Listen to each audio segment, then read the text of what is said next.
Hi everyone, welcome. We're approaching a very warm spring and I have my wool socks out. Why?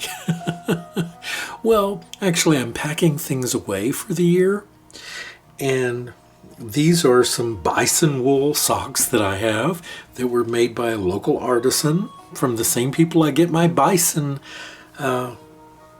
tallow from, and I just adore these. I've got several pair of them, and this pair is probably about 3 years old. I've got some that are newer, but what I was going to talk to you about is how to wash these, because you can't just throw these in the washing machine. They're made out of solid wool, and if you put them in the washer they would shrink up to about this size and barely fit my toe. So to keep them in good shape, I'm going to walk through the process. But first of all, I need to show you how I make the soap that I wash them with, how I lanolize them, what the point of that is, and so come along with me while I put this together. So next, this is the starring product. We're first going to make a lanolin soap, and this isn't like my Mega Moisture soap that has lanolin in it. This is going to be a lanolin rich soap. This is a primary part of the soap, and the reason for it is because it's made for cleaning wools and preparing them for, well, the next step. So I'm first going to get this prepared, get this melted with the other oil, and then bring it together and show, let's put this together and then we'll move forward.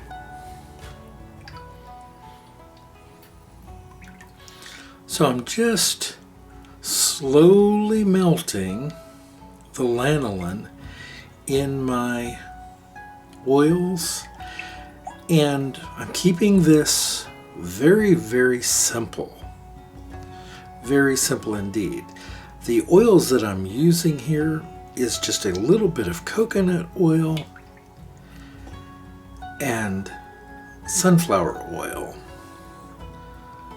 I find that this creates just enough bubble to be very cleansing in our wools without being too sudsy,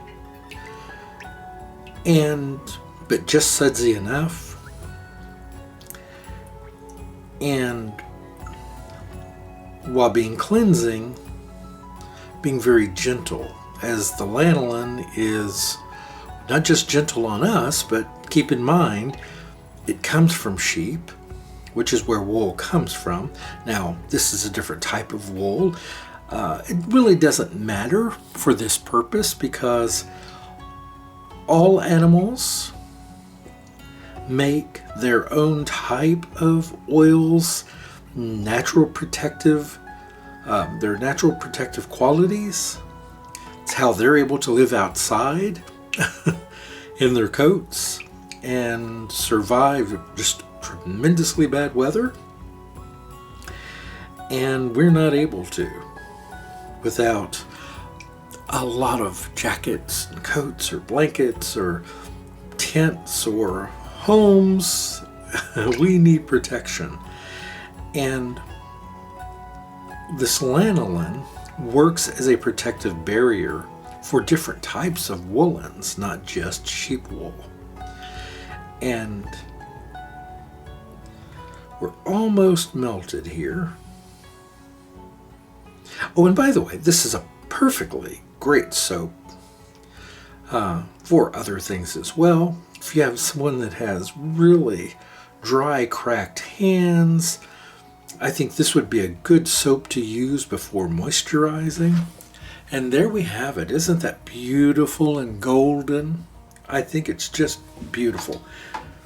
I'm not using goat milk in this because, again, this isn't for us. It's for cleansing of our woolens.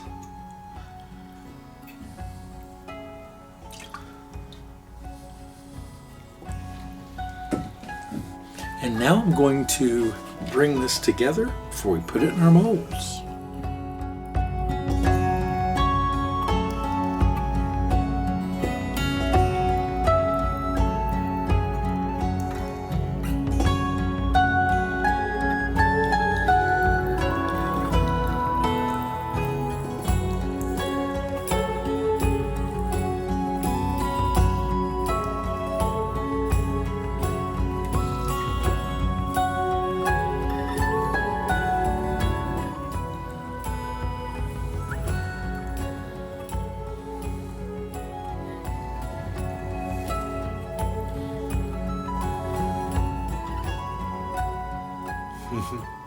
Are they cute? Anyway, why are they cute? You may wonder, why would you make something like that if they're for washing my woolens? Well, for a couple of reasons. First of all, I think cute serves a purpose, especially when we're doing chores and things. But in addition, a lot of people use these to wash their baby's diaper, wool bags. Anytime something is made for a child, or something even that a child might use, I think it's important that we keep in mind that it should be gentle, both in its actions, but also in its appearance. Does that sound silly? Yeah, maybe it does. And you know what? I'm silly. I am in so many ways. And that's one of the things that I like about me, is that even at my age, in my 60s, that I can still be silly, that I can laugh at things, that I can take joy in nonsense and be delighted by the things that a child might like too. That sounds creepy. Maybe I should rephrase that, but you know what I mean, right? It's just for the love of a child. Anyway, there's not much to show on these. I'm just getting them out of the mold and out of the molds, and then what we're going to do is I'm going to demonstrate how you would use these on your woolens to protect them, to clean them, and then I'll show you how to protect them. All right, so this is a brand new made bar, but I'm still going to use it to demonstrate what this soap is for, how to use it, and hopefully offer you something that you can use or something you can make yourself. So I'm going to begin by filling our basin here with a little bit of water. This is just lukewarm water. For wools, you don't ever want to use hot water. You want to keep it lukewarm, very important. All right. So, matter of fact, I'll just do one of these for this example. But this is what I do. Now, how you do it may be quite different. This was lukewarm water. It's actually cooled since I last used it. So what I'm doing is just gently, well, it doesn't matter if you do this gently or not, but I'm doing it gently so it doesn't splash out. I'm just melting some of the soap in the water, just creating a lanolin rich water. And you'll notice it's not bubbly or anything. It's because I'm not agitating it. I could, but for this purpose, that's not necessary. We're just creating a soapy water solution. All right. Set this aside. Take your woolen and just submerge it. Don't stretch it. Don't pull it. There's no need to overwork it. Matter of fact, when you pick it up, support it so that it doesn't stretch.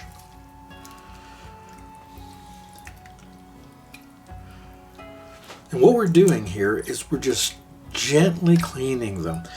This is what you can do at home. I realize that a lot of people take their woolens to the dry cleaner, which I understand.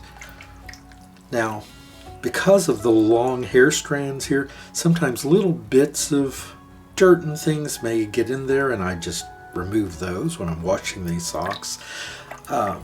I wear these almost like shoes around the house in winter.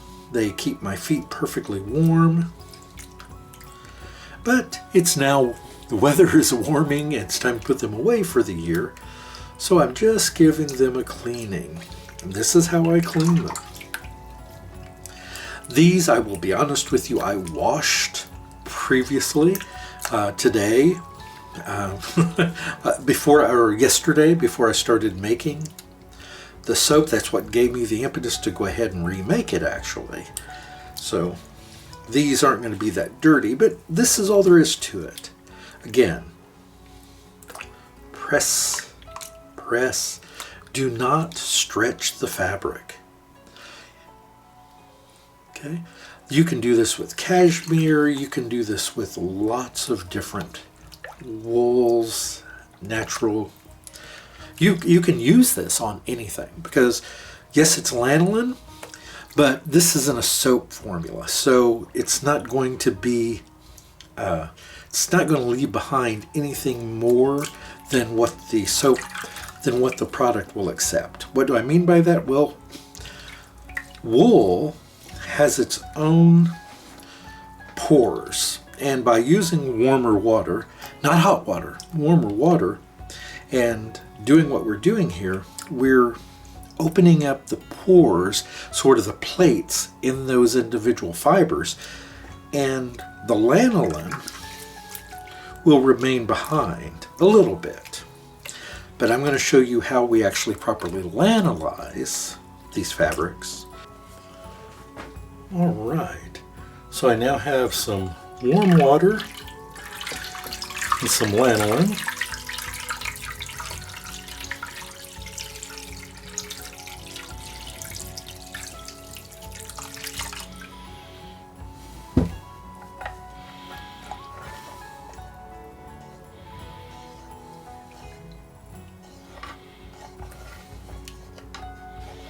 And all I'm doing is slowly dissolving the lanolin in the warm water.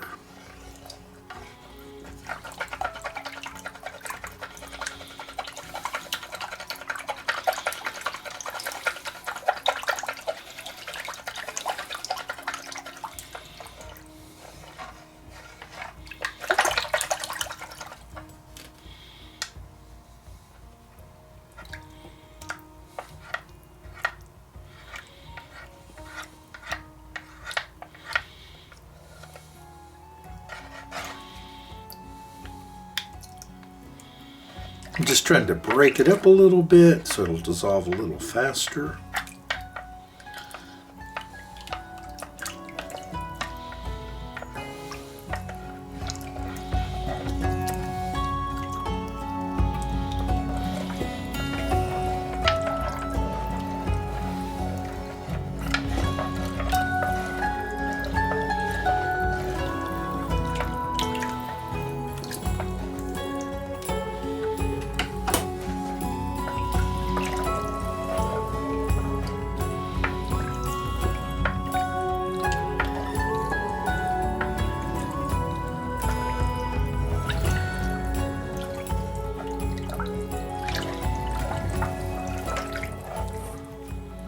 Alright, so it's broken up now. Don't worry about the beading on top because the wool is going to absorb that.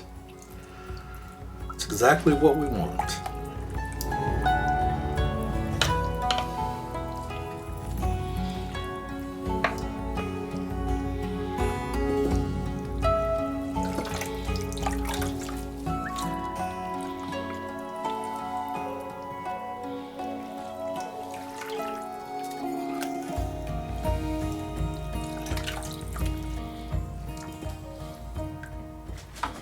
Do you see how the lanolin has just disappeared? It's absorbed into the fibers, and there it will live. Well, not live, but exist, and protects them. These will last much longer, be a much more, a stronger fabric. The fibers will be strengthened by this, and it'll last longer. I keep once these are cleaned and dried, I keep these in an airtight container under my bed, just in case any moths or anything get in. You should protect your fine woolens. And that's it.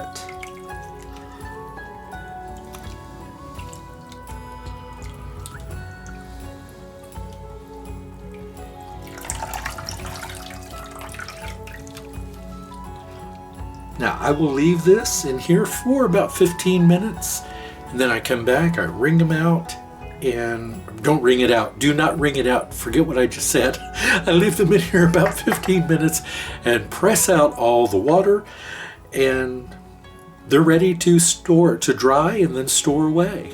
And I just hang these up to dry and then fold them up and put them away. And that's how I lanolize my wools. Thanks so much, everyone. I hope you enjoyed this. Have a terrific day, and I'll see you back soon. Goodbye.